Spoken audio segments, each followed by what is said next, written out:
Time మినిస్టర్ను. నేను part టైమా? నేను కేసీఆర్ నా ఫామ్ హౌస్లో వండుకొని ప్రభుత్వాన్ని నడుపుతున్నానా? నేను వీడికి వచ్చిన 4 రోజుల నుంచి ఎన్ని శాఖల మంత్రులను కలిసిన ఏ శాఖ ఖాళీ లేదు. అన్ని శాఖలకు మంత్రులు ఉన్నారు.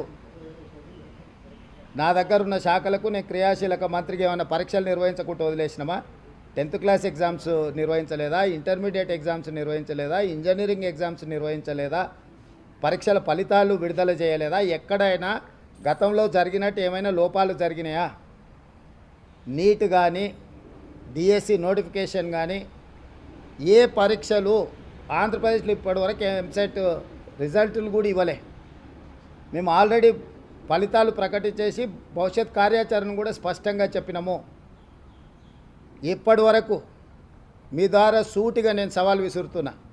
గతంలో విద్యాశాఖ మంత్రులు చేసిన పనులు, ఈ సంవత్సరం మా విద్యాశాఖ తీసుకున్న నిర్ణయాలను పోల్చి చూడండి. క్యాలెండర్ డేట్ ప్రకారం ప్రతి అంశాన్ని చాలా స్పష్టంగా నిర్దిష్టమైన ప్రణాళికతో ముందుకెళ్తున్నాము. కొంత పొలిటికల్ పార్టీ ఓన్డ్ మీడియా అంటే రాజకీయ పార్టీలు నిర్వహించే టీవీలు కానీ పేపర్లు కానీ ఆ రాజకీయ పార్టీల యొక్క ప్రయోజనాలను కాపాడడానికి శాఖలకు మంత్రులు లేరు. కేసీఆర్ 2018లో గెలిచిన తర్వాత ఆయన ఒక్కడే ముఖ్యమంత్రిగా పదవి చేపట్టి కొన్ని నెలలు మంత్రులే లేరు. ఏ రోజన్నా ఏ పేపర్ అన్నా ఏ టీవీ అన్నా ఇట్లుంటుందా అని ఎవరన్నా మాట్లాడినరా? 12 మంది మేము నిరంతరము కష్టపడి వివిధ శాఖలలో సమన్వయం చేసుకొని ఎన్ని సమీక్షలు చేసిన, విద్యాశాఖ మీద నేను ఎన్ని సమీక్షలు చేసిన, ఎన్ని రిజల్ట్స్ రిలీజ్ చేసిన. సో ఊరికే ఏదో ఒకటి అనేసి ఈ ప్రభుత్వం మీద బురద జల్లాలన్న ఆలోచన రాజకీయ పార్టీలకు సంబంధించిన మీడియా వాళ్ళు ప్రయత్నం చేస్తే తప్పులేదు. మిగతా మీడియా సంస్థలు కూడా అందులో పడి కొట్టుకుపోవడం సమంజసం కాదు. ఏ ఒక్క శాఖ ఖాళీగా లేదు. అన్ని శాఖలకు సమర్థమైన మంత్రులు ఉన్నారు. సమర్థవంతంగా నిర్ణయాలు తీసుకుంటున్నాం. ఏ కార్యాచరణ కూడా వాయిదా పడలేదు. ఈరోజు మీరు ఆంధ్రప్రదేశ్తో పోలుస్తారా, కర్ణాటకతో పోలుస్తారా, ఇంకో ఏ రాష్ట్రంతో పోలుస్తారో మన రాష్ట్రంలో నిర్వహిస్తున్న శాఖలు, ఇతర రాష్ట్రాలలో నిర్వహిస్తున్న శాఖలు, మంత్రులను పోల్చి చూసి అప్పుడు మీరు చెప్పండి, ఎస్ ఈ రాష్ట్రంలో మీకంటే ముందున్నారు, మీకంటే బాగా వ్యవహరిస్తున్నారు. మేము ఢిల్లీకి వచ్చి మేము సంప్రదించినంత కేంద్ర మంత్రులను ఏదైనా రాష్ట్రం నుంచి ఇంక్లూడింగ్ బీజేపీ గవర్నమెంట్స్ ఉన్న ముఖ్యమంత్రులు కానీ మంత్రులు కానీ ఎవరైనా వచ్చిందా? ఈరోజు కేంద్రంలో కొత్త ప్రభుత్వం ఏర్పడిన మరుక్షణం నుంచి రాష్ట్రానికి రావాల్సిన నిధులు, రాష్ట్రానికి కావాల్సిన అనుమతుల కోసము నిరంతరం ఎక్కిన మెట్టు ఎక్కకుండా ప్రతి మంత్రిని కలిసి బేసజాలకు పోకుండా ఈరోజు ప్రయత్నం చేస్తున్నాం.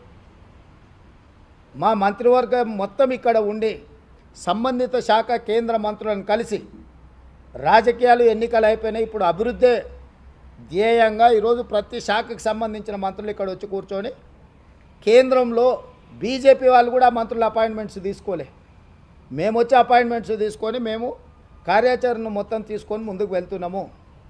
కాబట్టి ఎన్నికలు ముగిసిపోయినాయి. రాష్ట్రం యొక్క అభివృద్ధి, రాష్ట్రంలో మేము ఇచ్చిన 6 గ్యారంటీల సంక్షేమ పథకాలను అమలు చేయడమే మా ధ్యేయము. వాటిని ముందుకు తీసుకెళ్ళడానికి అందరి సహకారం తీసుకుంటాం, మీడియా మిత్రుల సహకారం కూడా తీసుకుంటాం. ఇప్పుడు 31,000 కోట్ల రూపాయలు దాదాపుగా ఏకకాలంలో రైతు రుణమాఫీ చేయడానికి మేము నిర్ణయం తీసుకున్నాము. ఇచ్చిన మాట ప్రకారం రాహుల్ గాంధీ గారు గ్యారంటీ ఇచ్చిందంటే 100% గ్యారంటీ అమలు జరుగుద్ది. ఆనాడు 2004లో సోనియా గాంధీ గారు కరీంనగర్లో తెలంగాణ ఇస్తాన్న గ్యారంటీ ఇచ్చింది. ఎన్ని ఒడిదుడుకులు ఎదుర్కొన్నా సోనియా గాంధీ గారు తెలంగాణ ఇచ్చిండ్రు. మే 6, 2022 రాహుల్ గాంధీ గారు రైతు రుణమాఫీ చేస్తాన్న గ్యారంటీ వరంగల్లో ఇచ్చిండు రైతు డిక్లరేషన్లో.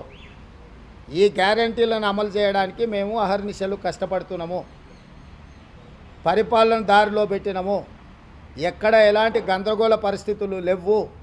మా ప్రభుత్వం వచ్చినాక క్రిస్మస్ వచ్చింది, బక్రీద్ వచ్చింది, శ్రీరామనవమి వచ్చింది, హనుమాన్ జయంతి వచ్చింది, ఇతర పండుగలు వచ్చినాయి. చిన్న సంఘటన జరగకుండా, శాంతి భద్రతలకు ఎక్కడ విఘాతం కలగకుండా ప్రతి నిమిషం మేము పర్యవేక్షించుకుంటూ ఈ అన్నిటిని కూడా నిర్వహించినాము. ఎన్నికల్లో చిన్న చెదురుమదురు సంఘటన జరగకుండా తెలంగాణలో ఎన్నికలను నిర్వహించినాము. అదే ఆంధ్రప్రదేశ్లో 40-50 మంది అధికారులను తొలగించాల్సిన పరిస్థితి వచ్చింది. తెలంగాణలో కేంద్ర ప్రభుత్వం టీఆర్ఎస్ కూడా మా మీద ఆరోపణ చేయలేకపోయింది. ఎన్నికల నిర్వహణలో ప్రభుత్వం అధికార దుర్వినియోగం చేసిందని చిన్న స్టేట్మెంట్ అయినా మా రాజకీయ ప్రత్యర్థులైనా ఇచ్చిండ్రా? పరిపాలనను సమర్థవంతంగా నిర్వహించడం కాంగ్రెస్ పార్టీకి వెన్నతో పెట్టిన విద్య. అనుభవజ్ఞులైన మంత్రుల సహకారంతో అద్భుతమైన పరిపాలన ప్రజలకు ఇస్తున్నాము.